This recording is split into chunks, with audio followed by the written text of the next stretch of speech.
Hello guys, welcome to the health clinic. और आज हम बात करेंगे जीबीएस और गियां-बारे सिंड्रोम के बारे में, जिसके रिसेंट में पुणे से बहुत सारे केसेस देखने को मिले हैं।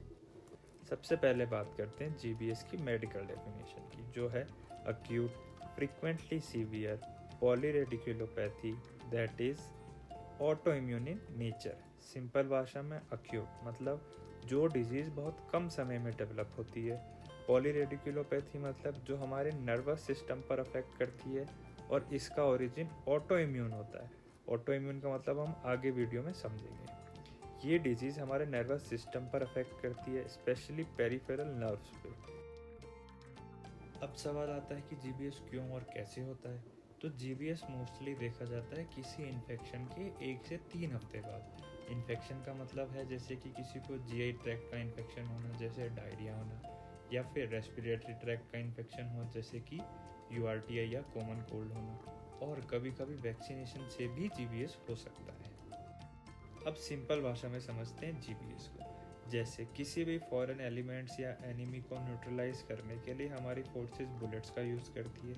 सेम उसी तरीके से किसी भी फॉरेन एलिमेंट जैसे कि बैक्टीरिया या वायरस को न्यूट्रलाइज करने के लिए हमारी बॉडी भी कुछ बुलेट्स का यूज़ करती है। उन्हें हम मेडिकल टर्म में बोलते हैं एंटीबॉडीज़।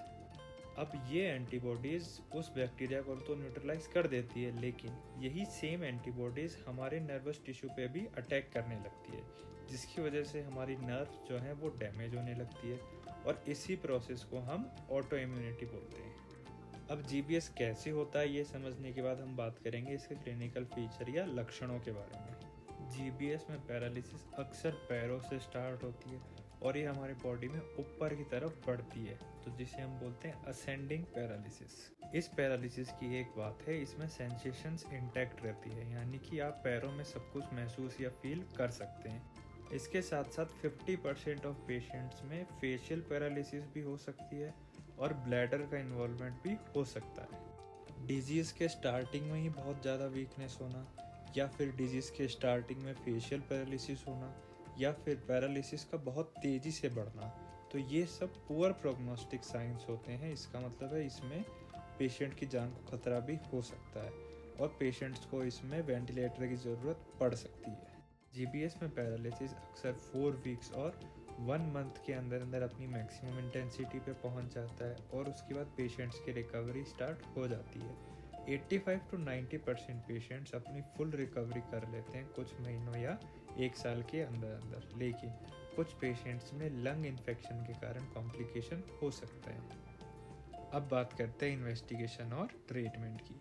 जीबीएस जो है वो जनरली एक क्लिनिकली डायग्नोस्ड कंडीशन है, लेकिन कभी कभी इसमें सीएसएफ टैप और इलेक्ट्रोडायग्नोस्टिक स्टडीज़ भी कराई जा सकती है।